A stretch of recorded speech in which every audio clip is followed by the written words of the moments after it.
ଦେଖନ୍ତୁ ଆଜି ଏଇଥିପାଇଁ ଆପଣମାନଙ୍କୁ ସମସ୍ତଙ୍କୁ ମୁଁ ନିମନ୍ତ୍ରଣ କରି ଡାକିଲି ଯେ ରାଜ୍ୟରେ ବିଭିନ୍ନ ପେଟ୍ରୋଲ ପମ୍ପ ମାନଙ୍କରେ पेट्रोल मौजूद अच्छी डीजेल मौजूद अच्छी कौन सी प्रकार सर्टेज कौटी ना तेणु विभिन्न गणमाध्यम विभिन्न प्रकार न्यूज बाहर कारण मिडिल ईस्ट रे जो प्रकार युद्ध चली नहीं विभ्रांतिक तथ्य परिवेशन हो न्यूज देखिली कौटी सर्टेज ना सफिशिएंट तेल आमर अच्छी मौजूद अच्छी तेणु लोक मानू माने मोर भाई भौणी मान समस्त को अनुरोध करी गाड़ी आणतु गाड़ी तेल भर्ती कर नियंतु कौन सी प्रकार पानिक हूँ ना कि बड़ बड़ ब्यारेल घरे नहीं कि मौजूद करतु ना मौजूद करवा ठीक नुह कारण तेल सर्टेज हम ना ये युद्ध आम सेमती किसी प्रभाव पड़ार ना आमध्य रशिया ठारू आमर तेल आसवा आरंभ हो जाइए तो तेल बाबद जो विभ्रांतिकर तथ्य समाज अच्छी प्रकाश हो गणमाध्यम भी होको ये कह चाहे जे आमर राज्यवासी माने भाई भौणी माने केवल सरकारी तथ्य को आ विश्वास को नियंतु ये बेसरकारी तथ्य उपर विश्वास करूँ ना सफिशिएंट तेलर व्यवस्था अच्छी कौटी भी असुविधा ना जोटी किसी न्यूज देखुली मो सका कि जो न्यूज देखु आपण मैंने लाइन लगी से सब ये प्रकार न्यूज बाहर को जीवा परे लोकों भीतर गोटे छानिया बचाई जे आगामी मासे 2 मास पर तेल मिल ना सेमती किसी हबार ना तेल सफिशिएंट मिल केबे भी असुविधा हम ना आम से प्रस्तुत अच्छु आवश्यक पड़े कला बजारी मान आम पूरा नजर रखीचु एक्शन भी दरकार पड़े आम सरकार पूरा तेल नित्य व्यवहार्य पदार्थ खाइबा द्रव्य ये सबू पर पूरा नजर रखिंट कि कौटी अभाव ना तेणु समस्त को ये निवेदन करने चाहे ओडिशार प्रत्येक नागरिक को निवेदन करने चाहे ये मैटर रे पैनिक हमार कौन सी आवश्यकता ना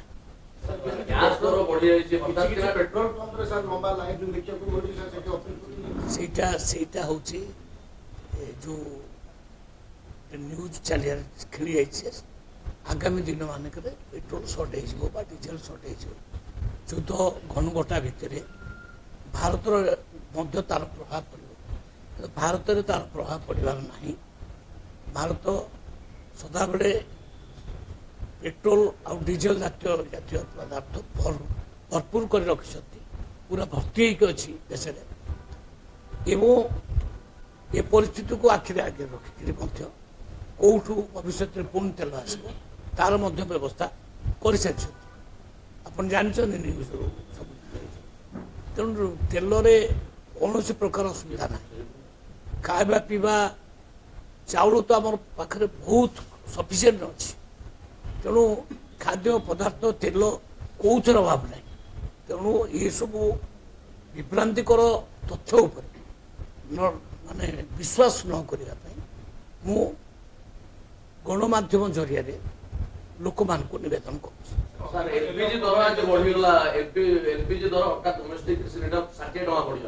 बेले बेले सेमती बढ़ कम सेटा पेट्रोलियम जिनस गुड़ा भी सैया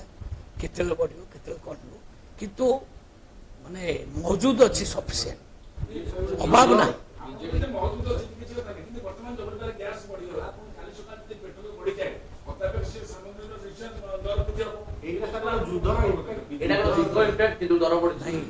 जो रेटा सामयिक भाव में बढ़ी मानुचे किंतु ये नहीं कौन से प्रकार विभ्रांतिकर तथ्य न आसवा दरकार से जमा मिल ना आगे 2-3 मास पर पूरा बंद हो मो गाड़ी तेल मिल ना तेणु आणिक ब्यारेल घरे रखिदि से सब जिनस न कर लोक मैंने देखु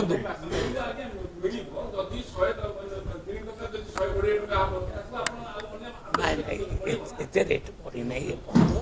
ଗାଁ ମା ଟିକେ ବଢ଼ିଛି ତାକୁ ନେଇକିରି ତେଣୁ ବିଭ୍ରାନ୍ତିକର ତଥ୍ୟ ଯେଉଁ ଲୋକମାନଙ୍କ ପାଖରେ ପହଞ୍ଚୁଛି ଯେ ଆଗାମୀ ଦିନରେ ମିଳିବ ନାହିଁ ସେମିତି ନୁହଁ ସଫିସିଏଣ୍ଟ ତେଲ ଅଛି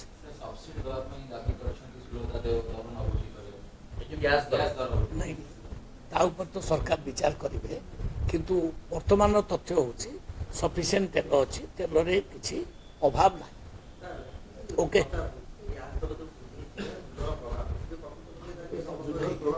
ଶୁଣନ୍ତୁ ଯୁଦ୍ଧର ତ ପ୍ରଭାବ ସବୁଠି ପଡ଼ିବ ମୁଁ ତ ମାନୁଛି ଏ ଯେଉଁ ଯୁଦ୍ଧ ଆହୁରି ଭୟଙ୍କର ବି ହେଇପାରେ ତାର ପ୍ରଭାବ ଭାରତ ଉପରେ ନ ପଡ଼ିବ ତା ମାନେ ନାହିଁ ସବୁଠି ପଡ଼ିବ ସବୁ ଦେଶ ଉପରେ ପଡ଼ିବ କିନ୍ତୁ ବର୍ତ୍ତମାନଙ୍କର ସ୍ଥିତି ହେଉଛି ଏଇଆ ଯେ ଆମ ଦେଶରେ ତେଲ ଖାଇବା ପିଇବା ଜିନିଷ ଅଭାବ ନାହିଁ ସମ୍ପୂର୍ଣ୍ଣ ମହଜୁଦ ଅଛି ସଫିସିଏଣ୍ଟ ମହଜୁଦ ଅଛି ମୁଁ ତାଙ୍କୁ ଅପିଲ ତ କରୁଛି ଆଜି କହିବାର ମାନେ ହେଉଛି ସେଇଆ ଯେ ଯେଉଁମାନେ ବାରେଲ ଫାରେଲ ଧରିକି ଯାଇକିରି ଭର୍ତ୍ତି କରି ଘରକୁ ରହୁଛନ୍ତି ସେ ନିଅନ୍ତୁ ନାହିଁ ଗାଡ଼ି ନିଅନ୍ତୁ ଗାଡ଼ିରେ ଯେତିକି ଆବଶ୍ୟକ ଭର୍ତ୍ତି କରିକି ଆଣନ୍ତୁ ଅଭାବ ନାହିଁ ନାଇଁ ନାଇଁ ସେମିତି ଆମେ ତା ଉପରେ ମଧ୍ୟ କଟକଣା ଆବଶ୍ୟକ ପଡ଼ିଲେ ଲଗେଇବୁ ସେଟା ବି ଆମେ କରିପାରିବୁ ସରକାର ତରଫରୁ କିନ୍ତୁ ଅବିକା ସେମିତି କିଛି ଅର୍ଡର ଯାଇନାହିଁ ଆମ ପାଖରେ ଯେହେତୁ ସଫିସିଏଣ୍ଟ ତେଲ ଅଛି ମୁଁ ନାଗରିକମାନଙ୍କୁ ବୁଝେଇବାକୁ ଚାହୁଁଛି ଯେ ଜମା ପ୍ୟାନିକ୍ ହୁଅନ୍ତୁ ନାହିଁ ଯେତିକି ତେଲ ଦରକାର ସେତିକି ନିଅନ୍ତୁ ସବୁଦିନ ଭଳିଆ ନିଅନ୍ତୁ ଜମା ପ୍ୟାନିକ୍ ହୁଅନ୍ତୁ ଘରେ ନେଇକିରି ମଜୁଦ କରନ୍ତୁ ନାହିଁ କାହିଁକି ନା ତେଲ ସଫିସିଏଣ୍ଟ ଅଛି କମିବ ବଢ଼ିବ ଏ ତ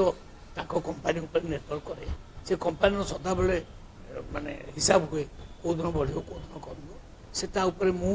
ଏ ରେଟ୍ ଉପରେ କହିପାରିବି ନାହିଁ କିନ୍ତୁ ମହଜୁଦ ଉପରେ ମୁଁ କହିବି ସ୍ଥିତି ଉପରେ ମୁଁ ଆଜି ପରୀକ୍ଷା ଅପେକ୍ଷା ଅଫିସରମାନଙ୍କୁ ଡାକିଥିଲି ଅଫିସରମାନେ ମୋତେ ଯେଉଁ ଡାଟା ଦେଲେ ସଫିସିଏଣ୍ଟ ତେଲ ଓଡ଼ିଶାରେ ଅଛି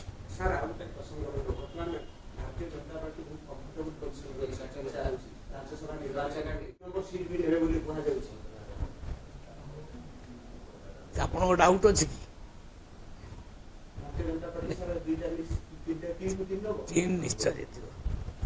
ତିନି ନିଶ୍ଚୟ ଜିତିବ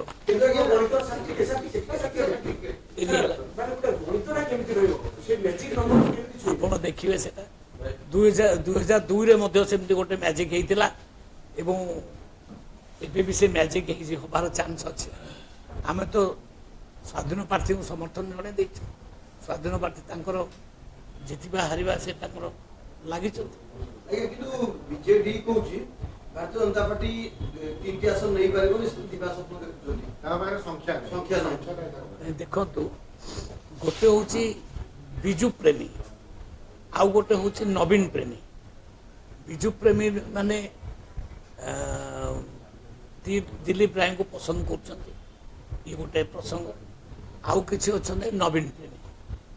ତ ବିଜେଡି ପାର୍ଟିଟା ତ ଧୀରେ ଧୀରେ ଭାଙ୍ଗି ଯାଉଛି କେଉଁଦିନ କେତେବେଳେ ଛାଡ଼ିକି କିଏ ଯାଉ ତାର କିଛି ହିସାବ ନାହିଁ କ'ଣ ହେବ ରେଜଲ୍ଟ ଆସିଲେ ଜଣାପଡ଼ିବ କିଏ ଦେଲେ କିଏ ନଦେଲେ ଜଣାପଡ଼ିବ ଅବିକାଠୁ କହିପାରିବିନି ମୁଁ 16 ତାରିଖ ଜଣାପଡ଼ିବ ସ୍ପଷ୍ଟ ନିଶ୍ଚୟ 16 ତାରିଖରୁ କିନ୍ତୁ ଆମେ କନଫିଡେଣ୍ଟ ଅଛୁ ଆମେ 3କୁ 3 ଜିତି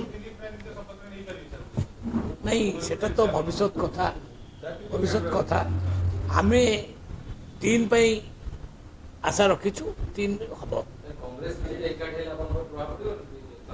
କିଛି ପ୍ରଭାବ ପଡ଼ିବ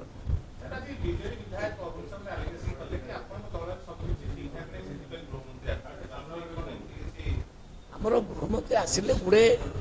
ପ୍ରୋଜେକ୍ଟକୁ ଉଦ୍ଘାଟନ କଲେ 20ଟା ସାଇବର ଥାନାକୁ ଉଦ୍ଘାଟନ କଲେ ଏ କାମରେ ଆସିଥିଲେ ସରକାରୀ କାମରେ ଆସିଥିଲେ ବୁଝିପାରିଲେ ତେଣୁ ତାପରେ ସେ ପାର୍ଟିର ଜଣେ କାର୍ଯ୍ୟକର୍ତ୍ତା ପାର୍ଟି ଅଫିସକୁ ଆସିବାକୁ ମନା ଅଛି ପାର୍ଟି ଅଫିସକୁ ଆସି ପୁଣି ନେତାମାନଙ୍କୁ ଭେଟିଲେ ସେଠାରେ ତ କିଛି ଅସୁବିଧା ନାହିଁ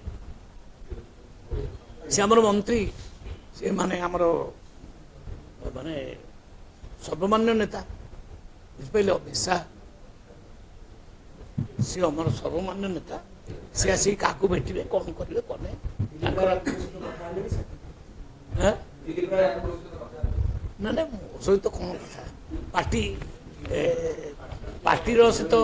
କ୍ୟାଣ୍ଡିଡେଟ୍ ନୁହନ୍ତି ସେ ତ ସ୍ୱାଧୀନ କ୍ୟାଣ୍ଡିଡେଟ୍ ସେ ସମସ୍ତଙ୍କ ସହିତ ଆଲୋଚନା କରିପାରିବେ